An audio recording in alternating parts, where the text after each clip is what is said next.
And good afternoon, everyone, and welcome to our presentation on the construction defects, or as some of you may refer to as a 558 claim or action.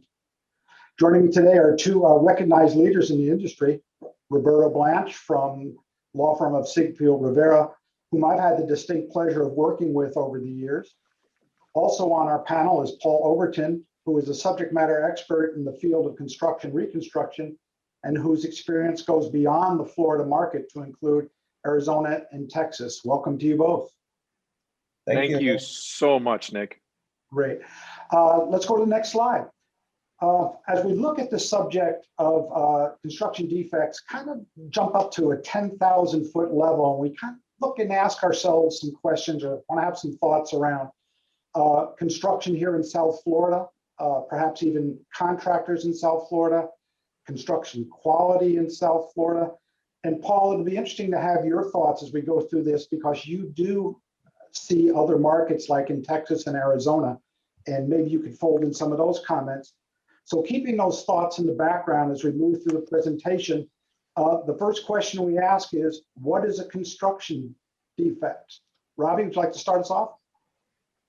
Sure, of course, Nick. And first of all, I would also like to start off by recognizing you and Jessica over at Castle, as well as Paul at Empire Works, and appreciate you guys for partnering up with us on this presentation. It's a privilege, once again, to be teaming up with you on providing our participants this very timely and relevant information, in particular, given the amount of high rises and construction that is not only ongoing now, but that has also happened. But if you read articles, it's what's on the horizon and what's ahead of us as well. So that's also very important to be mindful of.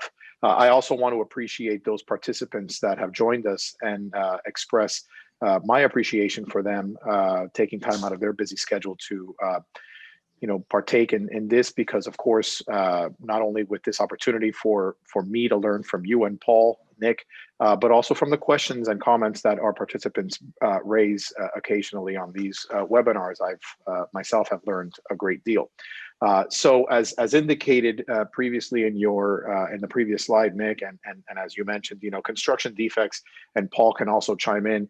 It's any time there is, when something didn't go the way it should have gone. When there's a problem with the construction of a building, whether it was designed improperly, whether the materials haven't worked properly, whether there's an issue with regard to the application of a product or a method, and as a result of that, you may now have some problems. And of course, throughout the presentation, we are going to provide some examples of this, and also what the recourse associations, such as those that our participants here are from, may have in connection with the instances in which they may be experiencing some of these defects. And of course, it's no coincidence that we've got Paul with us, and I am very appreciative of the fact that he has joined us, given his wealth of knowledge and experience in this, not only at a statewide level, but on a national level. So, Paul, I don't know if you have some insight as to items I haven't addressed or mentioned. Yeah, thank you, Roberto. We're just really happy. We're appreciative of Castle Group and all the people at Ziegfeld Rivera. We look at both of those companies as one of the leaders in our industry. And, construction defect is something very near to my heart. That's what we specialize in. I teach CU classes all over Florida. I teach them all over Texas. I do law seminars in Texas with other attorneys, and we're happy to be here with Ziegfeld Rivera. Roberto and I have become very close friends over the last months. So in terms of what is the pace of construction? Generally speaking, new home starts are up about 12% in Florida on average. There was over 70,000 permits issued last year. And if you look, our latest research indicates there's 51,000 HOAs in Florida. If you extrapolate 12%, that means there's going to be 6,120 HOAs built in the state of Florida this year. And we estimate about 90% of those buildings being built, whether it's garden style, townhomes, condominiums, or even high rises, about 90% are going to be construction defects. So this really impacts our industry. It impacts the managers, the construction defect attorneys, and even to some extent, the people that are general counsels at these communities. And, our goal is just to get the message out there that, when you experience these type of issues or you have concerns, there are options. Yeah, and one of the things I would also like to add as we transition from the last slide into the current slide is that South Florida, as I previously mentioned, is a mecca right now. Not only nationally, you read the headlines about folks moving here from the Northeast, from out west, from other states, but also internationally. Developers are no stranger to those headlines, and you can read article upon article about high rises that are slated to be started in the very near future.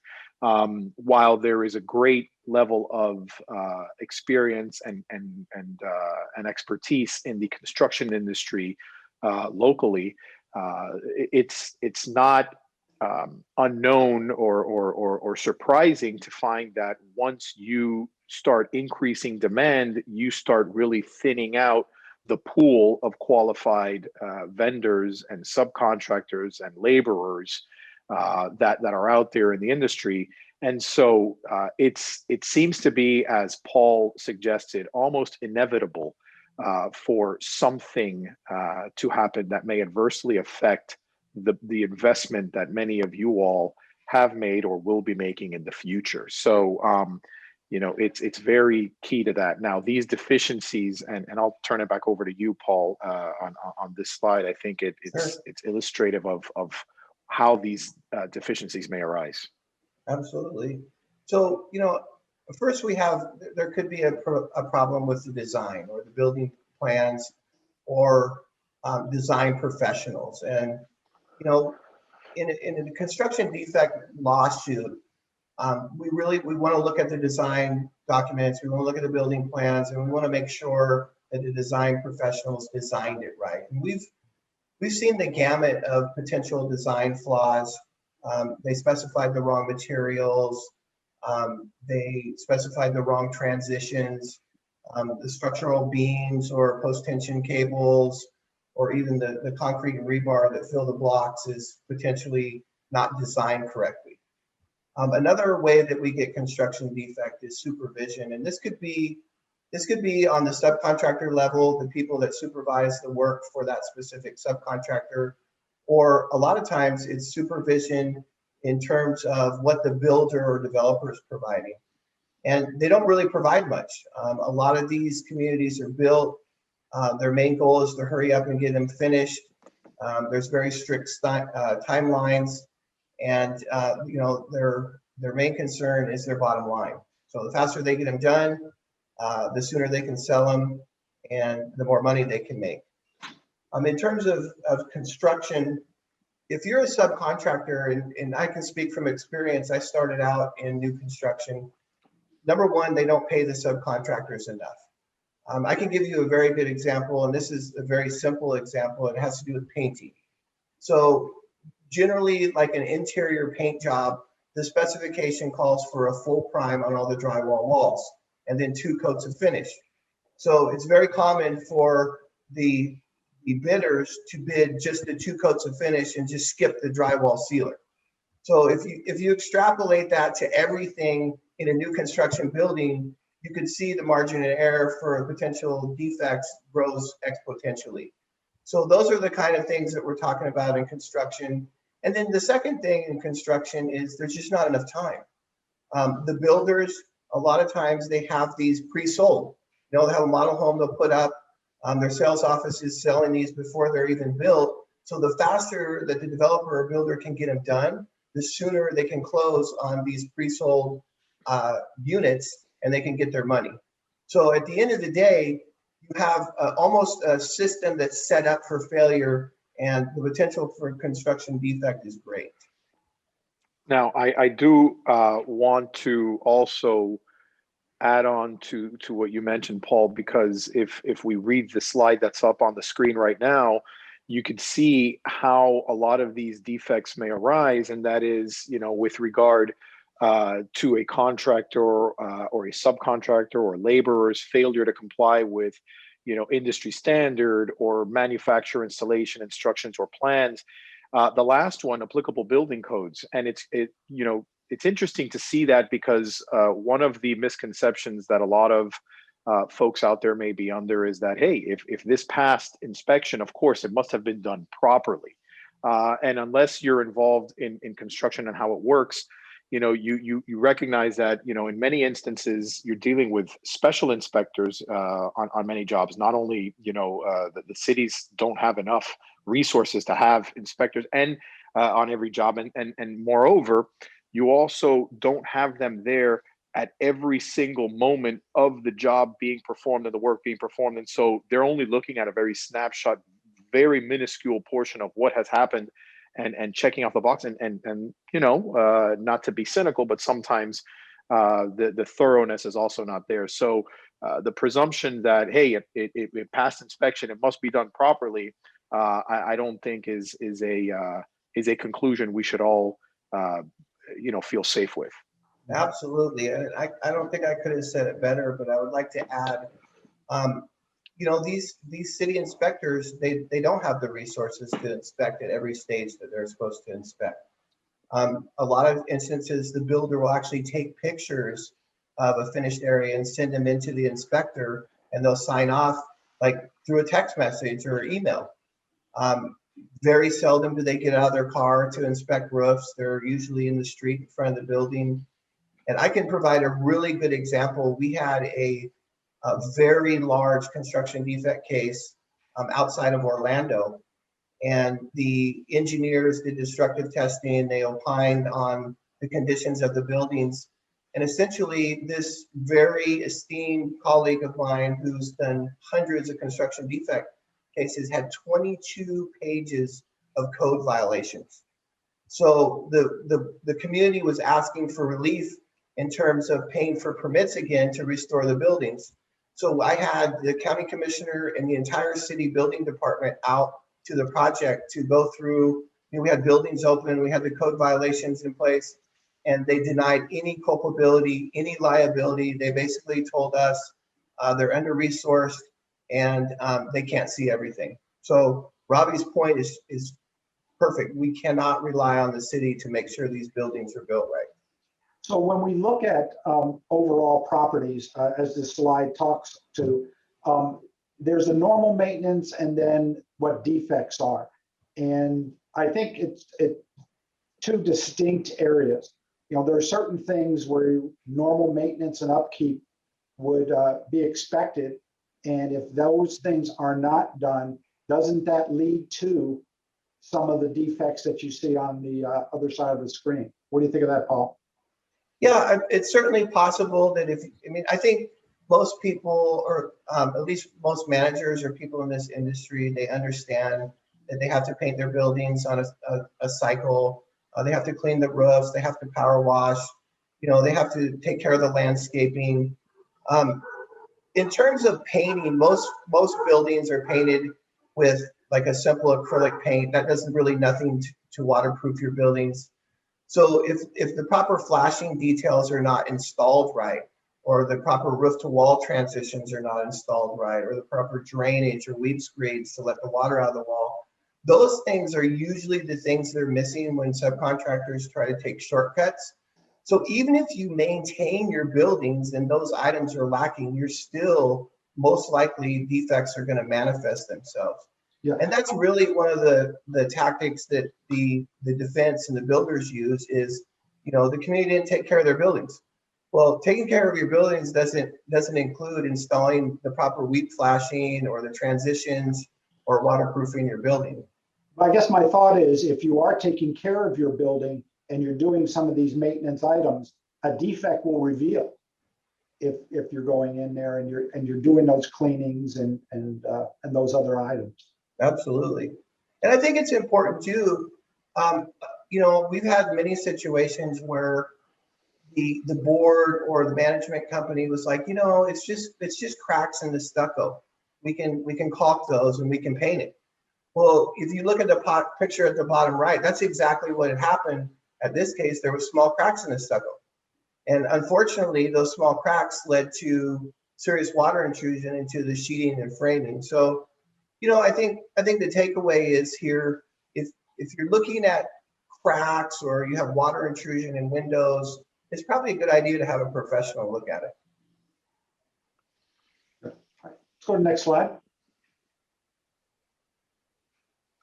Yeah, so you know that's an interesting point that Nick, you and Paul were discussing, and in your question to Paul, you said, well, if you do some of this maintenance on the property, then some of the defects will reveal. Some of them will reveal themselves to the building, and oftentimes that might be the case. And in other instances, you know, we may not find out of a defect until you know, quite some time later. You know, and so. You know, for instance, when a lot of us buy a home or a unit, where, you know, we may have gone through what some of us call the home inspection, and you hire a professional, a contractor that comes over to your house or to your unit. They'll do, you know, a very cursory review of, you know, some of the electrical components, maybe the electrical panel, perhaps some of the plumbing, etc. You know, but you don't see them breaking stuff down and opening up walls and lifting up, you know, floors, etc. You know, that's kind of destructive testing that would have to be performed in order to reveal so many of these issues, you know. And as a result, we've got a couple types of defects, and that's why in the industry we will refer to those secret defects, and those are the ones we call hidden or latent defects. Those are the ones that sneak up on us. Other types of defects are the patent defects. Those are the ones that are either so visible or the type that you should have known, you know, exercising a reasonable degree of review or inspection. And so, you know, when you look at whether or not a building has defects or a property or a home has some type of construction defects, you need to ask yourself, the lawyers, the engineers, the property managers, the contractors, the professional engineers that are assisting us in this endeavor are going to say, well, you know, when did you learn about this? When did you find out about this defect? And so we look at a number of these issues and we say, well, you know, this leak has been, you know, coming down my wall from the roof for the last 6 years. Well, you know, you kind of knew or should have known that there was, you know, a problem with the roof or somewhere above your head. But in other instances, when you have, for instance, post-tension cables, and because of those post-tension cables that are supporting a lot of the weight and the infrastructure of a lot of the buildings and the high-rise buildings that we have here in South Florida, you know, a lot of times these post-tension cables and the pockets of these post-tension cables are compromised, and humidity or moisture gets into those cables and compromises the structural integrity of those cables. And in some instances, because of that and because of the rust that occurs to those cables will snap. And for any of those unit owners that are on the call now and the presentation, or many of those managers that might be on who have experienced the snapping of one of those cables, I mean, it's an unforgettable sound and experience, and you will live to tell that story many instances. And so it is definitely one of the more prevalent issues that we've encountered, and of course Paul can discuss other types of issues that he's experienced, but it goes to underscore the relevance of knowing that some are latent, some are hidden, and we may not have the opportunity to see them, and whether or not some are readily ascertainable, which we could see and should have known about. And those two different types of defects may play a hand in and may play a role in whether or not we may have recourse against the parties that may be responsible for those defects. And we'll get into that soon enough. Right. Yeah, and I think another good example of a latent defect would be concrete with rebar in it. So a lot of times they don't put proper waterproofing on, say, your balcony slabs. There's concrete and rebar in block construction. And a lot of times what happens is because of the lack of waterproofing or cracks in the facade, water gets in there to the rebar and it swells and it contracts. And essentially, similar to post-tension cables, the water gets in there, they rust, and they start falling to concrete, chunks will start falling off. So that's something in maybe a precursory inspection we don't catch, but certainly we would investigate that in some sort of destructive testing. Yeah, Paul, would you say that's more noticeable or something that happens in a waterfront building than the inland buildings? Yeah, I think probably the waterfront buildings are more susceptible, but just from experience, almost every community I go to that has cantilevered concrete decks, they have some element of spalling or water getting into the slabs and into the rebar. It's pretty consistent. Okay. So we look at common areas of defects. We talked a little bit about that. This is, it looks like to be either a townhome or a single residence. They're not immune to this type of activity as well.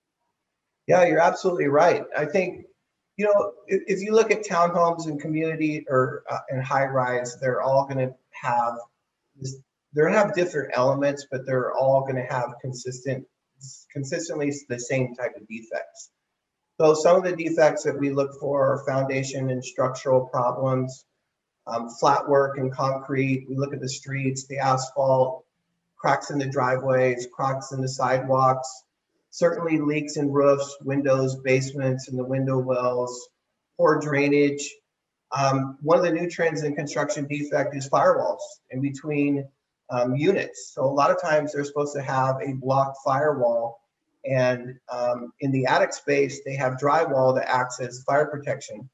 And basically it's fire rated and it's supposed to give a certain amount of time before the fire spreads into the next unit.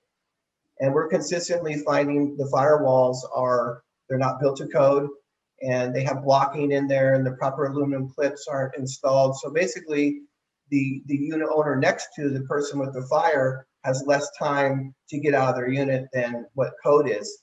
And if you think about that, a lot of times in these cases, we have to prove damages. So that you don't really have damages, but for me, I look at the damages, somebody could die. This is a life safety issue. Mm-hmm. Improper ventilation. We talked about post-tension cables, repipes. Repipes is big. A lot of times they install the wrong type of piping, or it's not installed correctly, and we have to go replumb an entire building. And then certainly we have problems with siding, whether it's vinyl or hardy. A block we talked about, stucco.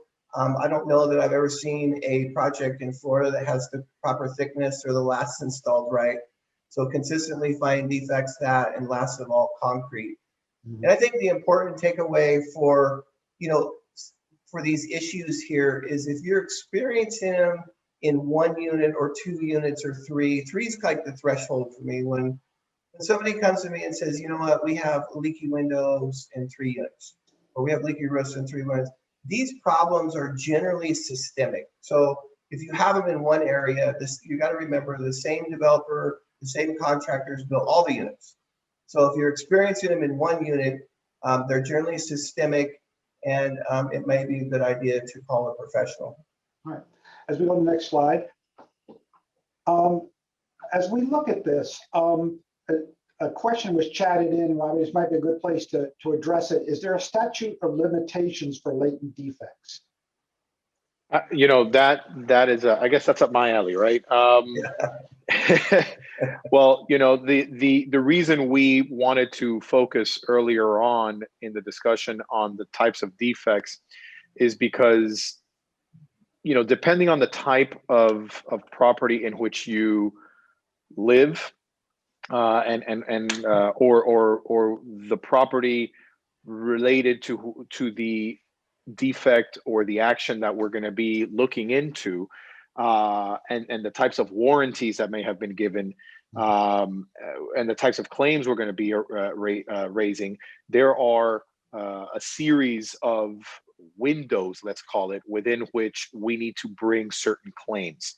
Now, when you read, for instance, in Chapter 718 Florida statutes, which, as we all know, is the condominium laws, if you read Section 718.203, that is the section that delineates what the warranties that a developer or a contractor need to give to the owners in connection with, and to the condominium association in connection with the construction of that condominium building. And so, you'll see that there's a staggering of periods of time within which claims are to be raised. There's also in Section 95.11 Florida statutes, we also find a provision that addresses the fact that within 4 years of discovering a claim related to a construction design, planning, or an issue with real property, you need to assert your claim. Now, what happens if I don't know about something, right? What happens if the claim is hidden? And that's why we get into this whole issue of the statute of repose, which is you've got a period of 10 years from a certain date. You have a period of 10 years, and after that 10-year period, that's your absolute, cancellation. After that, that's the stale date. Nothing can be brought forth after that 10-year period. That's what contractors are always looking for, right? When you're building a condominium. Yeah, so I'm sorry to interrupt, but I think it's an important point. When you say date, when is that date roughly? Is it when the building turns over, or when they get CO? There are a few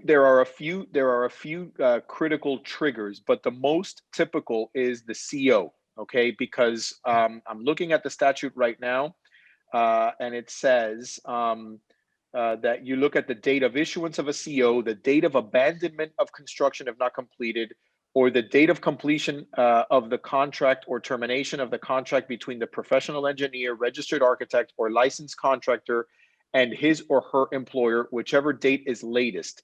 There's also when you take occupancy of the property, but in a condo, for instance, and if we're looking at the latest period, it's usually the CO, and that's usually the time period which is the latest of all of these described events. And once again, this underscores the importance for most of our stakeholders, right? Most of this, what I like to refer to as stakeholders, because we've got property managers, we've got homeowners, board members, that we're looking at, that we tend to deal with. And if they don't have the right manager or right management company, if they don't have the right lawyer, if they don't have the right consultant or contractor like Empire, if they're not friends with the right engineer, then they may miss the train on a lot of these critical dates and times or practices, right? Because we're going to start talking about what are good practices for condo board members, condo owners, condo managers to start adhering to, in an effort to best position themselves to make sure that their investment and the investment for which they're managing is best secured. Remember, this is not about filing lawsuits. This is not about, this is not the modern era of ambulance chasing. Quite the contrary. We have a very narrow window of time in the life of this building. And we want to make sure that we are best positioned, that in the event, God forbid, that there are any issues in the building, and you've heard Paul talking about, percentages, 90% and so on and so forth. But in the event there's a problem with the building and your investment, then I don't think anybody on this Zoom call wants to throw money away or give money away. So we want to make sure we at least are putting ourselves in a place to go after the parties that are responsible for that, in an effort to make sure that the problem can get fixed. Moving to the next slide, as we start to go through, you hit on it. You've got to get an attorney in there that's well-versed in this type of a challenge, knows the industry, knows the people to talk to. and can walk the client through what needs to happen. Absolutely, Nick. Absolutely, because when you graduate law school and you take the Florida bar, any one of those, and you become a lawyer, and you get your license, and you frame it and you put it up on your on the wall of your office. For those of us that still go to an office, you are deemed and you are presumed to have the qualifications and the ability to handle pretty much any legal issue, right? I mean, that's theoretically what the Florida bar says. There's a presumption that you're qualified and capable to do that. But frankly, I'm not going to go to an ophthalmologist to do brain surgery, right? I'm not gonna go to a dentist, to amputate an arm, I guess. And I might be showing my naivete on the medical profession, but you got to go to a very well qualified lawyer. You got to look for a lawyer or a law firm that is board certified in construction law. It's my opinion to look at this and to do this. You want to be with a law firm that has the knowledge and the expertise in representing community associations, and to know how that works, to know the management companies, and to be aware of budgetary constraints that condo and homeowner association boards are typically under, to know the contacts with the professionals such as Paul that are worth their weight, so that once you're in the proper hands, you're dealing with a good team. You're dealing with the A team, right? You're not dealing with a group of people that are going to be learning on your dime, right? You don't want that. And so I mention this because it sounds obvious to all of us, but the reality is, all too often we've come in to situations where we may have been hired to take over a case from a lawyer that might have gone in there guns blazing, suing every single person that had anything to do with the job. And that's not the best and most effective and efficient use of your resources, because if anybody's been in the legal system, you know that anytime you get in front of a judge, the more lawyers that are involved, the more parties that are involved, the more drawn out and lengthy and costly this process becomes. So you want to make sure you're going in there laser focused, laser guided, to address the real problems that make sense and find a way to resolve it. And so, to your point, Nick, you want to make sure you have a good engineer to evaluate and ascertain the nature of the problems with the building. And Paul, having known him for a good amount of time, having had the opportunity to speak with him on their means and methods and how they approach situations, I believe, and he could speak for himself, share in what I'm saying about making sure you go in there and have a very good and capable and qualified analysis of the property to see what issues you have. And then it becomes like a well-orchestrated dance where the lawyer, the contractors, the professionals, the managers, the board members, the engineers are all working together on creating a good report, knowing what the real defects are. And I'm not talking about minor little, nonsense defects. I'm talking about the ones that really make sense, right? And then we focus on those. And we're going to get into it later on, but we got to prepare a notice of defect, what is called the 558 notice.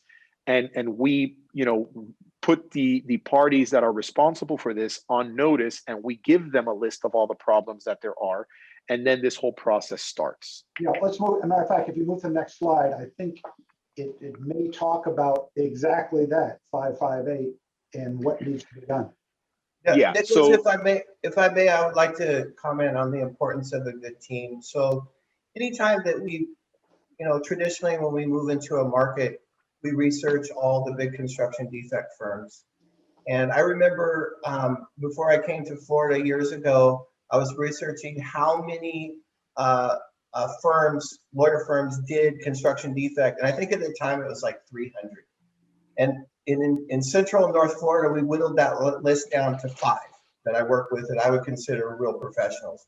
And in South Florida, I think it's probably 4 that are good. And of course, Siegfried Rivera being the best.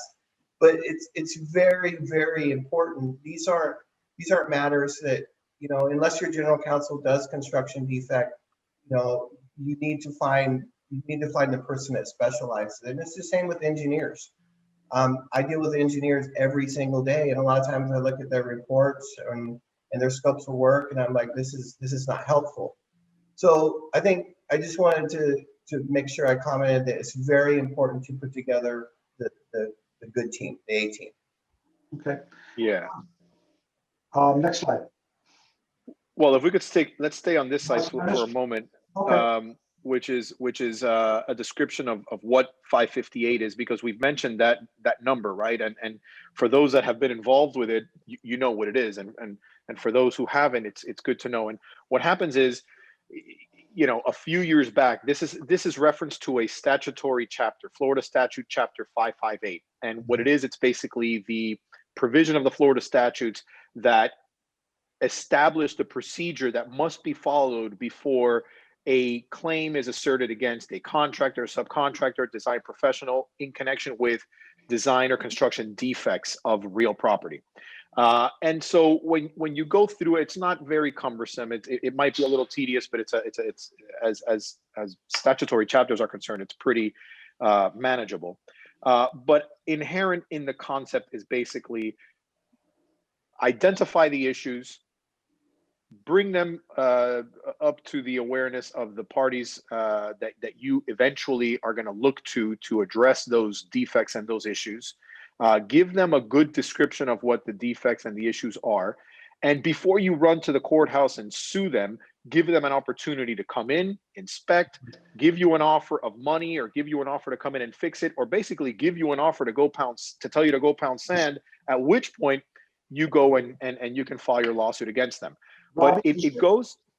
I'm sorry, go ahead. As you put that together, because you said something, is there a template for a 558 notice? Is there a process to follow, or is each one stand on its own? No, well, there is, you know, we like to refer to it, we lawyers, you know, for instance, in my law firm, we have a form that we use. Now, of course, for each job, we go in and we touch it up somewhat, you know, to project and claim specific details. But for the most part, you know, the foundation and the bones of that notice, in our regard, is pretty standard.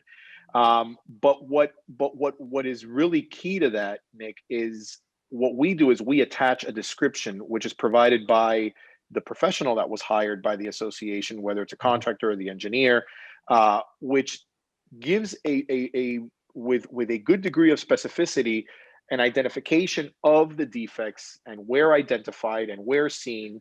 And that way, when we do serve it, when we do send it and provide it and give it to the contract, you know, the general contractor, the plumber, the mechanical engineers, whoever may be responsible for these defects, the roofers, the window subcontractors, etc. We provide them with the notice, with the letter, and the report, and we tell them, listen, these are all the things that we deem you guys are responsible for. You've got this time period within which to either tell us you're going to fix it, or come in and do your inspections, or give us the right amount of money. And we kind of do a little cut and paste from the statute. Of course, we're not that creative, you know. So we provide that notice, and then that commences the whole process with these parties. And of course, you start getting involved with their insurance companies and with their insurance companies' lawyers and the reinsurance companies and the reinsurance companies' lawyers. And everybody starts getting involved in this process, which again goes back to what I said earlier. If you've got some smaller issues or smaller defects, you don't necessarily want to go to court against those people. You might want you want to try to start finessing some of those issues to get resolved, because you don't want to be in court and in a lawsuit with those smaller low-hanging fruit, what I call low-hanging fruit, any more than they want you to drag them into court. And so you want to do that so that once and if and when you do file a lawsuit, you're focused only on the big fish, right? And the bigger issues to address. So you know, that should address the slide you had up, and I guess to some extent the one that is up now as well. You know, we've talked about the retention of an engineer, for the investigation of defects. We've talked about the fact that we need to comply with Chapter 558. We comply with Chapter 558, Nick, not so much because, as I stated earlier, the goal is to end up in a lawsuit, but rather, if you're going to go through the process, we need the engineers anyway. We need to have the report anyway. And the objective is to resolve all these issues, God willing, without going to court. And the objective is to have a contractor or general contractor or developer resolve the problems that you have. And in the event that should fail on the amicable attempt, then what you want to do is not have to waste any time having to retroactively comply with 558 in order to file your lawsuit. So you've teed it up in a sense, so that in the event all else fails, then you can go and file your lawsuit. Right. And before we leave this, with regard to 558, does that apply just to new buildings, new construction in that period of repose you're talking about? Or would this also be used to cover repairs? Let's say a building replaced their roof and the roof was done poorly. You wouldn't use 558 for that, would you? Oh, you would. Anytime there is a claim that there has been a defective improvement to your property and you're going to go after somebody to right that wrong, that somebody presumably being the contractor or their subs that did the work, or the design professional that designed the work. Anytime you're going to do that, you need to comply with Chapter 558. And by the way, this applies. No, it was a question chatted in by one of our members. Yeah, and I'm happy you mentioned that, Nick, because I've noticed that there are questions being posted, and I'm happy you mentioned that, because I want all the participants to know that we're going to get to your questions, time permitting, and if not, we're always available to address your questions as well. So go ahead, Nick. It's very, very common to have a 558 process with a building or a community that's out of the statute of repose. Like Robbie said, anytime there's a major renovation, or it could be a small renovation, and they do it poorly, the workmanship area, design, product failures, anything like that, we can start the 558 process.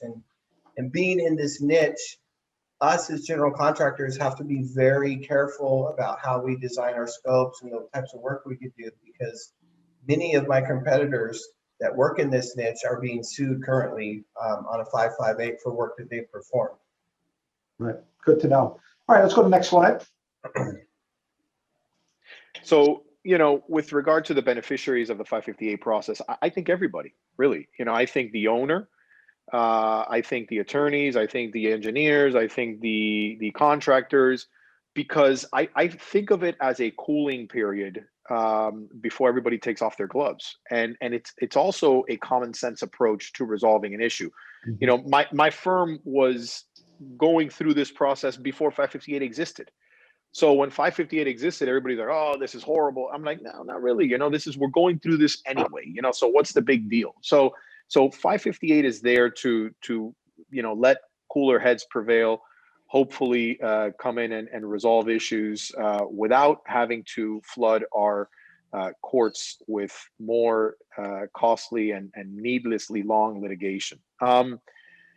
Do cases actually settle pursuant to 558? Absolutely. 99% of the cases will settle in the 558 process.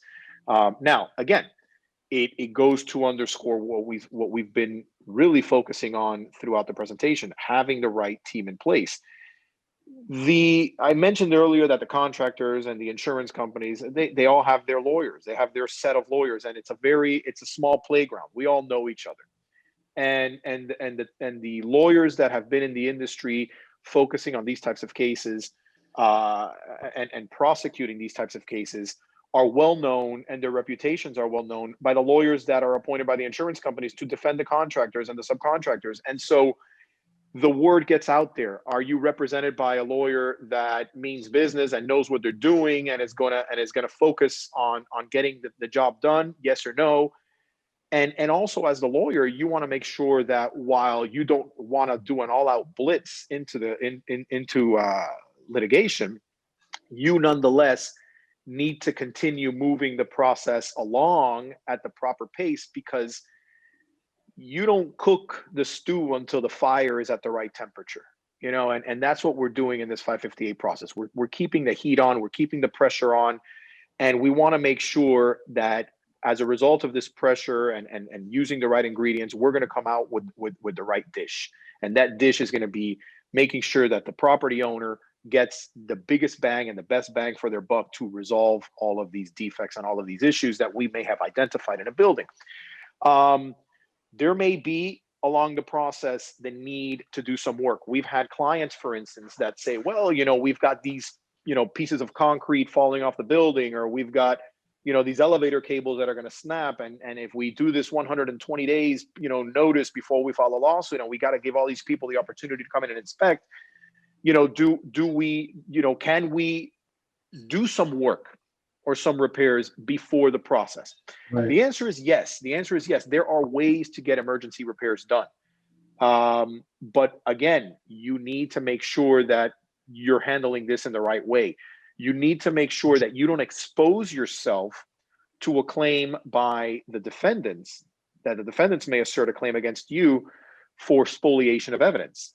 And what is that? You basically, it's when you either destroy or prevent your opposing party, you destroy evidence, or you prevent your opposing party from having had an opportunity to inspect that defect or inspect the evidence upon which you are relying in order to pursue your claim or your lawsuit. So what would be the tipping point? I'm sorry, Robbie, the tipping point of that, would that be life safety concerns, or what would be the forcing function on that? Well, I mean, look, life safety, I think, is your obvious answer. But there could be any number of other issues. And so I caution property owners and claimants, such as condo boards and managers, from having a takeaway from this message that we don't necessarily need to follow the process. We can, we might be able to advance the time period within which to fix defects. I don't want that to be the takeaway message. What I do want the takeaway message to be is that in very few and special circumstances, there may be the possibility to repair some of these issues prior to and while this process is going on. But that should be the exception more so than the norm. Yeah, and the 558 process allows us to do emergency repairs. And generally, when we talk about emergency repairs, we're talking about temporary repairs. The process allows us, the best example I can probably give you is if you have systemic roof leaks throughout the community. We may be allowed to go in there and put some roof patch on there. We may be able to put some sealant on there. If there's cracks in the stucco, we may be able to seal them with elastomeric patching compound. If a window's leaking, we might be able to put some sealant.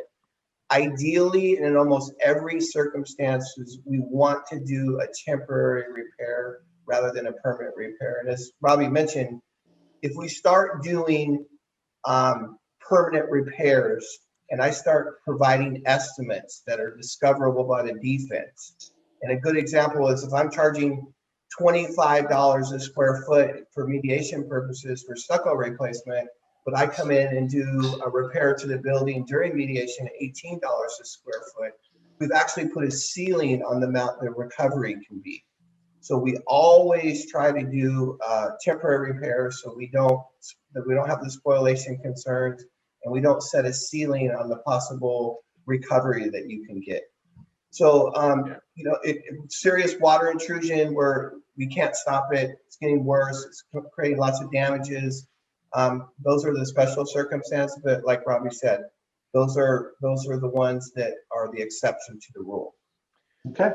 Yeah, and you also will be guided by your attorney and the other professionals in the coordination of additional inspections that may be required with the opposing parties and their professionals and their engineers, because, for instance, you may have to do destructive testing. You may need to, remove at randomized locations areas of the stucco or the drywalls if you've got a fireproofing issue. So a lot of that will happen, and it's not unheard of. In fact, it's quite the contrary. It's very typical and reasonable to coordinate these investigative processes with opposing counsel and the opponents, the opposing sides of the claim. Now, Nick, to your point, this is a good sample of the notice of claim. I mean, I don't know if anybody's really going to be able to read it, but it is. I got it. It is typical of the notices that we might use, or at least the first page of the notices we might use. The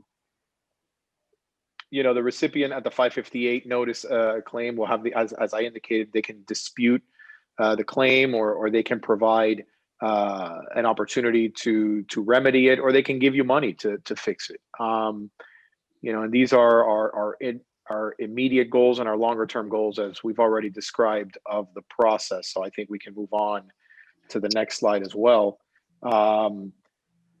We discussed destructive testing and how to go about doing it, and we just wanted to highlight some of the process that is involved in this with regard to providing written notice or written requests for this. One of the contractors or subs may request that this take place, and they'll have to identify the person to be performing the testing, and what kind of damage is to be expected, and how long is this going to take, and how is it going to be fixed and repaired once you've done this destructive testing, and who's going to pay for this, right?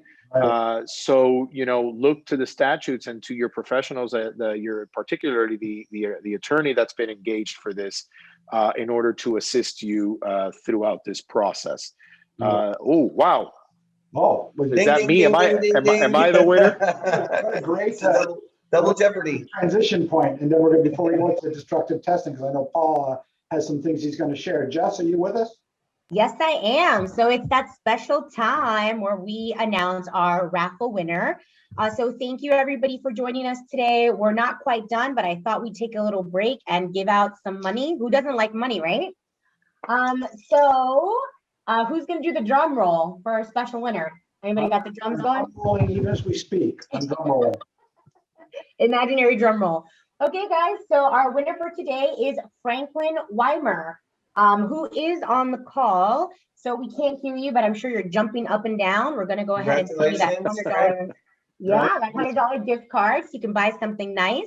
So thank you very much, everyone. And we'll see you on our next webinar. Make sure to tune in. We're not quite done yet, but every time you join, there is an opportunity to win that $100 gift card. So make sure you tune into the Castle Group webinars. We have great panelists, and we always have great subject matters. So I'll turn it back over to you, Nick, to continue our webinar tonight. That's great. So we were talking about destructive testing, and we are going to go a little bit over. We started a couple of minutes late, so please, at the bottom of the hour, feel free to stay with us as we finish up the presentations and try to answer a few more questions. Paul, what do you talks about some of the destructive testing processes that you use or have seen used? Sure. So typically, the attorney will hire a team of experts, and usually that consists of an engineer that specializes in destructive testing, and then a construction expert, usually a general contractor that specializes in destructive testing and putback. So basically what we're trying to do during destructive testing is we're trying to put together an idea of all the issues wrong with the building. So we make cuts, what we call cuts in the industry, and we cut where the balcony meets the wall. We cut where the roof meets the wall. We cut into stucco to check for thickness. We check, we take the plugs out of post-tension cables to see if there's water or rust in there. We do core samples of the block to make sure the rebar is not. So we come up with this picture and all these cuts and the putback, and we call it peeling the onion. This is all documented with pictures. And generally after the destructive testing, the engineer will put together a report that could be 600 pages long, and 400 pages of that will be pictures. And it basically tells a story of everything that's wrong with the community that we can tell by limited testing. I think on the Obviously, next slide, I think you have some pictures in there that Yep. really, Yeah, so these are some really good examples of destructive testing. You can see in the top left, the waterproofing paper behind it is rusted. It's penetrated by nails and staples. Right here we have, in the middle, we have rotten sheeting. There was cracks in the stucco and it got to the wood. The bottom right one is one of my favorites. This wall, this elevation looked perfectly fine. There's a little transition detail where that block wall meets the roof, and that one little tiny flashing detail was installed wrong. And we cut open the wall below it. That whole entire wall, including the engineered truss that set on side brackets, was completely rotten. And we extrapolated that there was 47 locations like this. And essentially, these people were walking in and out of their garage underneath a wall and a truss that was ready to fail. This is an interior cut here. Obviously, we're looking for mold remediation, which we found. But basically, we put all this information together with the help of an engineer, and he comes out with a report. And that report's given to the attorneys. And really, that's kind of the starting point for the mediation if we've gotten this far into the process. And here's another example of an elevation. And I put these in here because a lot of times we walk our communities and we don't see any signs of the latent defects that Robbie discussed. Well, here we had latent defects. The entire wall was rotten, but we couldn't see any patent defects or latent defects. So this just illustrates the importance of perhaps having a professional come look at and do an inspection or talk to your attorney. But these are the type of issues that we see during destructive testing. You know, it's in one of the questions, you know, that is up on the chat, on the Q&A, it says, you know, what can pre-turnover owners do? And how would such an active owner group pay for forensic advice from attorneys? You know, the sad reality is that, you know, given the way condominium associations and homeowner associations work sometimes, or not sometimes, most if not always, is that, you know, unless or until you have control of the board of directors, there's going to be a limited amount of, you know, investment or opportunity for those non-board member owners. I would suggest, if you're in a building that has developer control that has not yet turned over, I would suggest that you maintain a very detailed list of the issues that you've seen, because the way we normally do this is, my firm in particular, we will come in and represent the condominium association after the turnover. And we will at that point, you know, advise the board that they should consider the engineers and the other professionals. And I'm sure, having had the experience with Nick, that's Castle's practice as well.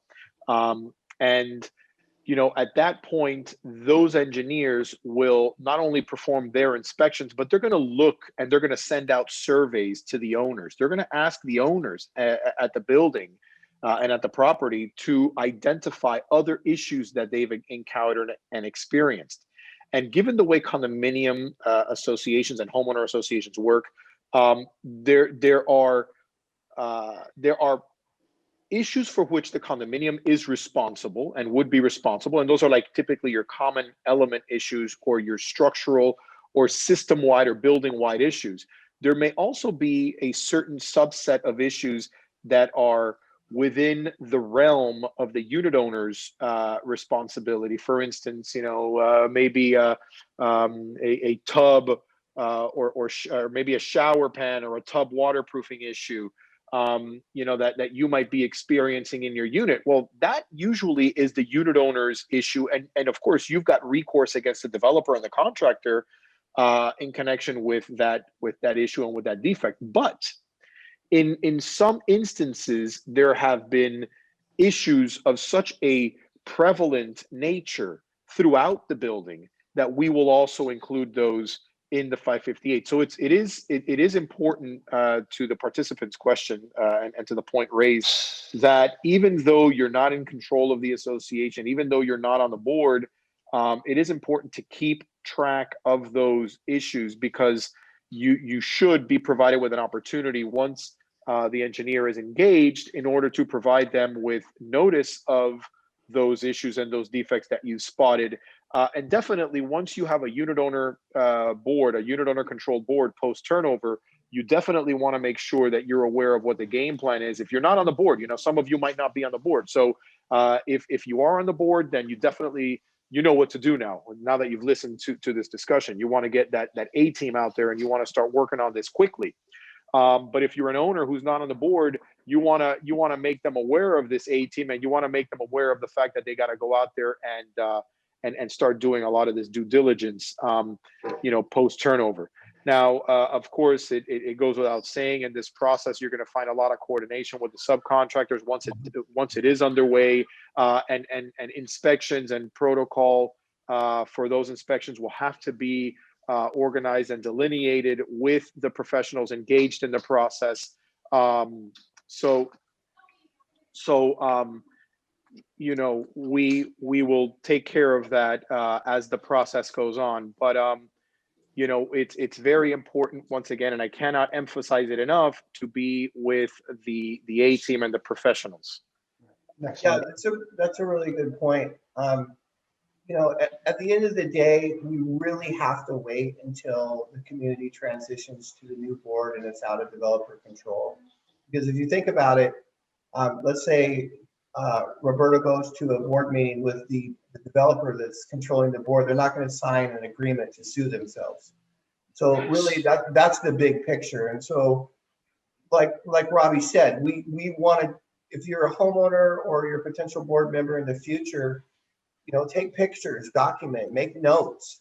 I get calls every day from communities that haven't transitioned to the new board, but they're concerned and they have valid issues. So we want to know about those.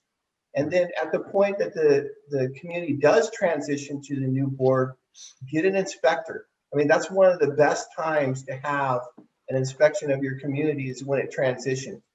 And we can go in and do a thorough inspection. And a lot of the contractors and even engineers now, if you're talking to the right A team, they will come in and then we'll do a ground level visual inspection, based on their experience, and they'll create a free report highlighting any potential defects for free. So you really don't even have to come out of pocket, and at least that gives you the start of a game plan or an idea of what your next steps could be. Great, thank you, Paul. If we look at the next slide, this was something that we had put in as a bonus session, but I see with time short, this can be a subject of its own standalone webinar. But I'm just going to pose one question out there that I think a lot of people have, and Robbie, I think might come your way. Is a 40-year recertification requirement in the entire state of Florida, or only in Miami-Dade or Broward or Palm Beach or the West Coast? I'm only aware of it in Dade and in Broward. So I'm not aware of it. Paul, I don't know if you've had any other experience in some of the other jurisdictions that you work at. My understanding, it's only in South Florida. Yeah, so Dade and Broward, I don't even believe, in fact, I'm almost certain that Palm Beach doesn't have a comparable requirement. And we talk about 40 years. 40 years is just the beginning. So when your building reaches 40 years, you got to go through this evaluation as to the safety and the soundness of the building. But then you got to go through that every 10 years after that. Yeah, now I don't want, yeah, right. Yeah. And for anybody who's been through it, I don't want the participants to be alarmed by this. If you've been undergoing the appropriate maintenance at your building and you've had a program of proper preventative maintenance and you are on top of things, then by the time this evaluation or the time to perform this evaluation should arise, then there shouldn't really be much for you to do, right? It should be a nominal group of repairs or issues that you got to do to your building. And that would be the case every 10 years thereafter. Now, a building that hasn't really been on top of issues, an association that hasn't really been focusing on the maintenance and on the ongoing work that it takes to keep a building up to par, yeah, you may have a pretty sizable bill in order to achieve the clean bill of health, which is what the 40-year recertification process is intended to be. Yeah, and we see that often for buildings or communities that may have deferred maintenance for too many years. That's really when it really comes home to roost, when it hits that point. As far as questions and answers, we tried to answer some as we went along. There's a couple of other questions that we're going to come out with. We're going to reach out to the people who have asked those questions directly because they're a little bit involved. Robbie, I want to thank both you and Paul again for taking the time out. I think this was a worthwhile session. I know a lot of the participants have stayed, even though we went overtime a little bit. And we look forward to doing this again with you both real soon on perhaps another subject. Yeah, Thank you, I Nicholas. think, We appreciate the opportunity. yeah, I appreciate it. And this written material, I don't know if it's going to be made available to the participants, but usually we get a request. I have no objection to make it available, of course. And also, you can find all three of our respective contacts there on the last slide. And so that way, anyone who would like to get a hold of either Paul or Nick or myself can do so. Last slide now, as a matter of fact. If we can, Paul, Paul. do you have Paul, you got to take us to the next slide. Let me see here. Yep, here we go.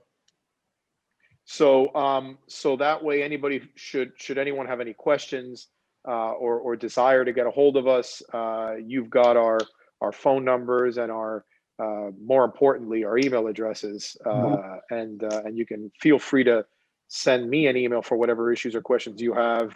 Should it be for assistance on general condominium association matters, construction related matters, even on the turnover process.